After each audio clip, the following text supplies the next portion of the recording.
Assalamualaikum. Today my topic is past indefinite.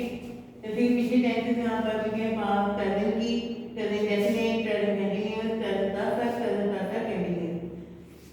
आज है past indefinite. Identification है था चीजें, वैसे तो अली या और बड़ी ये चीज जाके, लेकिन जो जुमलों में इस्तेमाल किया जाता है वो था थी थे। वो मेरे पास आया था, वो स्कूल गई थी, हम यहाँ आए थे। इस तरह के जुमले पास्ट इंडेफिनिट की पहचान को शो करते हैं। हेल्पिंग वर्ब डिड, इसमें सिर्फ डिड इस्तेमाल होता है। हेल्पिंग वर्ब प्रेजेंट इंडेफिनिट में आपने डू और डज जैसे पढ़े थे। हेल्पिंग वर्ब में सिर्फ डिड इस्तेमाल होता है। डिड सिर्फ ओनली नेगेटिव और इंटरोगेटिव सेंटेंस में इस्तेमाल किया जाता है। असर्टिव सेंटेंस में डिड का इस्तेमाल नहीं होता। हेल्पिंग वर्ब का इस्तेमाल जो है असर्टिव सेंटेंस में नहीं किया जाता। नेगेटिव और इंटरोगेटिव जो सेंटेंस बनाए जाते हैं उसमें हम हेल्पिंग वर्ब का इस्तेमाल करते हैं। और उसके साथ साथ हमारे पास जब हम हेल्पिंग वर्ब का इस्तेमाल करते हैं तो हमारे पास फॉर्म्स ऑफ वर्ब चेंज हो जाती है। जब हम असर्टिव सेंटेंस बनाते हैं पास्ट इंडेफिनिट में जब जुमले बनाए जाते हैं तो हमारे पास सेकंड फॉर्म ऑफ वर्ब इस्तेमाल होती है।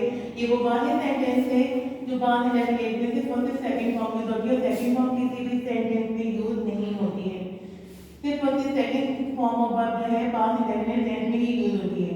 बाकी तमाम टेंसेस में अगर जो यूज होती है first form, second form, third form इस्तेमाल, लेकिन सेकंड फॉर्म सिर्फ और सिर्फ पास्ट इंडेफिनिट में ही यूज होती है। जैसे ही नेगेटिव और इंटरोगेटिव में जब जुमला चेंज हो जाता है तो हमारी फॉर्म जो वर्ब होती है वो फर्स्ट फॉर्म में चेंज हो जाती है। अब आ जाते हैं अपने फार्मूले की तरफ। फार्मूला हम जुमला कैसे बनाएंगे? Subject verb second form object assertive sentence. Negative जुमले बनाने के लिए सबसे पहले हमारा सब्जेक्ट हेल्पिंग वर्ब हम यहाँ बताया है डिड और साथ में नेगेटिव बनाने नॉट लग जाएगा और वर्ब की फर्स्ट फॉर्म उसमें चेंज हो जाएगी और ऑब्जेक्ट नेगेटिव जुमला ये हमारे पास आ गया। इंटरोगेटिव सेंटेंस बनाने के लिए डिड हेल्पिंग वर्ब उसमें चला जाएगा, सब्जेक्ट वर्ब की फर्स्ट फॉर्म ऑब्जेक्ट पर क्लास में क्वेश्चन मार्क। क्वेश्चन मार्क हमें शो करता है कि हमारा जुमला जो है इंटरोगेटिव है। मिसाल के तौर पर वो यहाँ आया था, he came here। came is second form, था identification of past indefinite tense। अगर हम यहाँ पे लिखते वो यहाँ आए थे या वो यहाँ आए या वो यहाँ आया था, इस जुमले के लास्ट में जो अलिफ की आप की आवाज आ रही है वो हमारे पास जो है पास्ट इंडेफिनिट टेंस की पहचान है। और इसमें इसको देखते हुए हमें यहाँ पे जो है यहाँ आया था केम, केम जो है फर्स्ट फॉर्म है आना। अब वैसे तो हम कम इस्तेमाल करते हैं कम इज फर्स्ट फॉर्म। वो यहाँ आया था तो हमने जब पास्ट इंडेफिनिट टेंस बना रहे हैं तो हमें second form of verb use की। जब हम इसको नेगेटिव में चेंज करेंगे he did not, second form verb is came into first form, come here। इसी तरह इस जुमले को हम इंटरोगेटिव में बनाएंगे did he come here question mark. जब हम नेगेटिव और इंटरोगेटिव बनाते हैं तो हमारे पास जो ऑलरेडी सेकंड फॉर्म जो होती है उसमें चेंज हो जाती है। अब यहाँ सवाल ये पैदा होता है कि हमने सेकंड फॉर्म को सेकंड फॉर्म ही क्यों नहीं रहने दिया? क्योंकि हम जैसे कि आप जानते हैं डू डज फर्स्ट फॉर्म है, ये प्रेजेंट इंडेफिनिट की हेल्पिंग वर्ब है।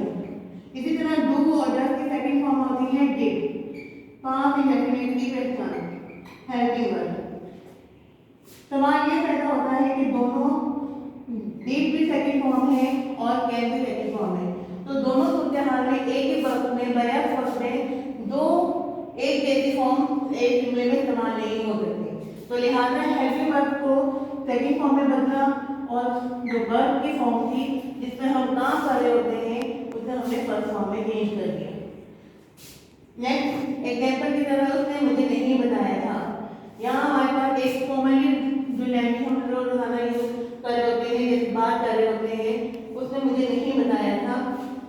he did not tell me, अगर यहाँ पे ऐसा होता उसने मुझे बताया, तो हम यहाँ क्या करते हैं, उसने मुझे बताया, he told me।